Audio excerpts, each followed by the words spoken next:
Thank you, Ian. Yes, this is the final session of the day.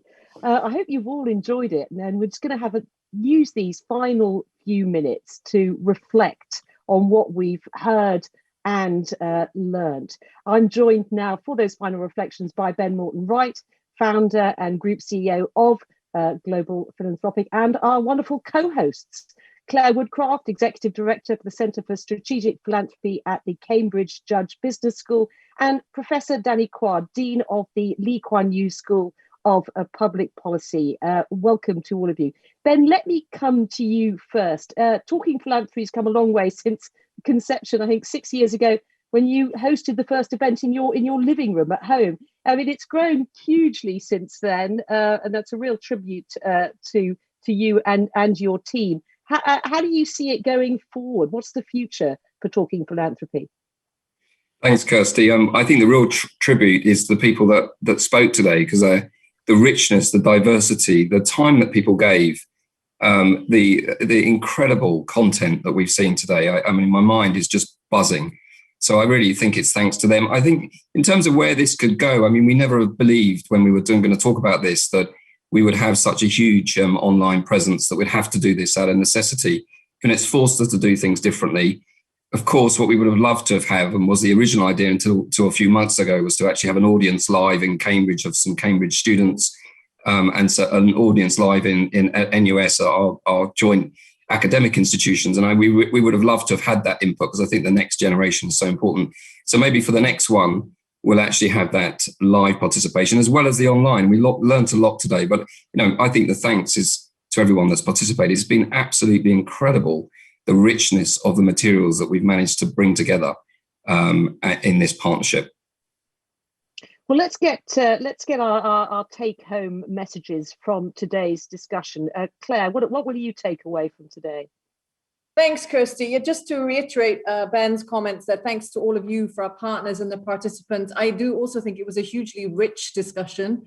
And despite the fact that we weren't there in person, I think it teaches us all about the power of digitization, and that you can connect digitally, even in the circumstances where you can't do it in person. So I think a lot of lessons for us, because we're a new center. We want to connect to Asian philanthropists. And of course, we can't be in all places at all times. So I think the power of digital to take us across such a vast region is actually very inspiring. And I think the conversations today have really helped us identify who are the leaders, who are the story makers in Asia, in philanthropy. And it's been hugely rewarding from that perspective. And thanks to all of you that participated. For me, there's three core takeaways, which I think are both takeaways and a shout out to Danny and our other academic partners. Of these are areas that we would like to explore further with Asian academic partners. So we would welcome connection with people following the event. I really hope that today's event is just the beginning, and a lot of this content will be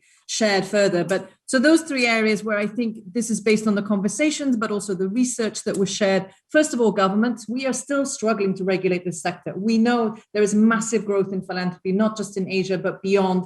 And yet we still hear about how the regulatory framework sometimes is not only not conducive, but actually blocks philanthropic capital coming to market, which, when we have a $2.5 trillion SDG funding gap, is just not acceptable. So we need to help governments, work with them, help them understand the potential of these partnerships. As we heard from multiple organizations, YTL, Tonoto, about how they, through the pandemic, have built these amazing collaborative relationships. Let's keep those going, but let's help governments understand. So I think we need more information, more research on that, how to best regulate and provide conducive environments for philanthropy.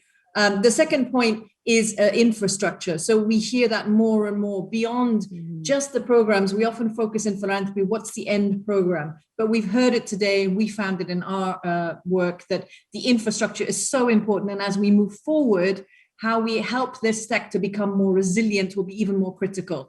So I think that's also an area for research. I think there's very little research on infrastructure and philanthropy. And again, we'd love to partner on that. And on that piece around local solidarity, I really think we heard that a lot today. So really looking at local communities. And the third area where we would love to partner more, which builds on our point earlier about the importance of unrestricted core funding, is this trust piece. So we keep hearing that sometimes donors don't trust the third sector, governments don't trust, and yet the third sector is all about doing good things and creating a public good at scale. So we have something strange going on here. So there's a third sector that is mobilizing massive resources to help address some of the world's most pressing challenges, and we don't trust those people. So I think we need research therein to find out how can we improve governance in the sector so that we can build trust.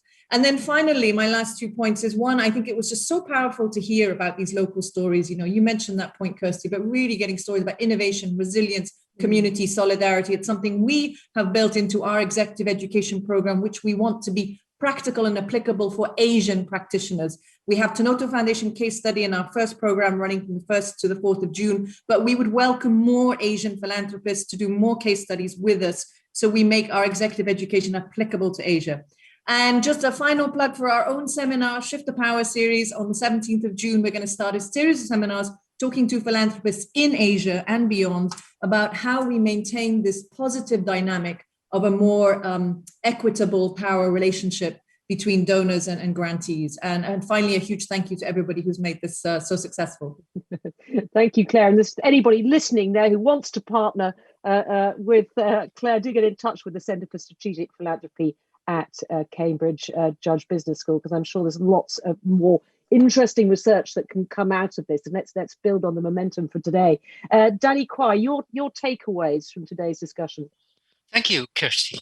I mean, echoing what the two speakers, the other two panelists already said, it has been a long day, but what a rich set of ideas, findings, and discussions we've enjoyed. So my large takeaway actually echoes very much what Claire just said, but maybe formulated slightly differently. So I went into this and I've come away from it with one large question and now a bunch of answers to it. That large question: philanthropy wants to change the world for the better. Why is that so hard? Why is it so difficult to do that? Now, of course, not all philanthropy is hard. I mean, the UN Foundation case study we saw in the COVID-19 Solidarity Response Fund made very clear. When there's a single clear goal, there's an immediacy. And transactions, even very micro transactions, are made convenient. It will happen. It'll happen very quickly. But more generally, part of it is that there's no necessary consensus that someone can simply sign up to. You know, we can all agree global public goods need greater support. But where's the sign-up sheet for that? Where's the Google Docs document that I put my name to help on that? So I have started thinking about this over the course of this afternoon or today to try and compare the philanthropy challenge that we face with a markets transactions model.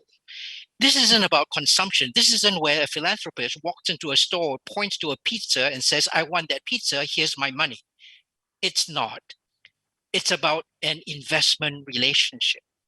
It's about trying to build ideas so that we understand where it is that we're going to be doing. Investing is, well, it's hard work. In finance or in personal life, when you do investing, you look at histories of who you're transacting with.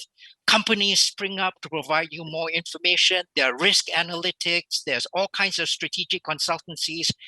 And it seems to me that's a very valuable ecosystem that helps in financial investing. That's an ecosystem that we need to build for philanthropy. Part of that is already there. Jameel Poverty Action Lab that one of your presenters talked about is like a management fund. It takes your ideas and it puts it to use. We also have Tiltify.com was another speaker in the conference, which is kind of a Tinder or an Airbnb that matches philanthropists, would-be philanthropists, with causes and contributions. We need to build that markets ecosystem. And I'm very glad that the Lee Kuan Yew School gets to be here, to be thinking about the research, to be thinking about the outreach that we need to do going forwards from here. So that's my takeaway, Kirsty and friends. Thank you very much. Thank you, Danny. Yeah, no, that's that whole kind of infrastructural ecosystem point just kept on coming up, isn't it? Because it is the way forward in terms of scaling up responses. Well, Ben, let me come back to you for some final thoughts on today. Yeah, I think, Kirsty, I think today actually was a historic day in many respects. And reflecting back, to me, there were two sort of really profound moments. And one of them was Ban Ki-moon's talk this morning and how he set it out, just the importance of philanthropy for the future of Asia. And also we've seen through the day the richness and the depth and the incredible philanthropy that's in Asia. But this needs to be built on, and it's incredible. And the second profound moment, I think, was the health panel, where we had, a number of leading philanthropists just giving us practical examples about how it's changed their philanthropy in terms of how they work with government. And that's all what this is about. How do we get government to the table to unlock this? Well, Ben, I think that's one final thing I've got to do, Kirsty. Right. Sorry, is to thank you because you've just been the most incredible anchor today. And this is the third one you've done, probably the most complex, with 35 speakers from God knows how many countries and hundreds of people all around the world. But a huge thank you. You've done absolutely brilliantly, as usual, putting this all together, most complicated. And we're all very thankful and grateful for you and the incredible anchor work today. And we look forward to the next one with you as anchor. I hope again, if it's not scared you off too much, but it's been incredible.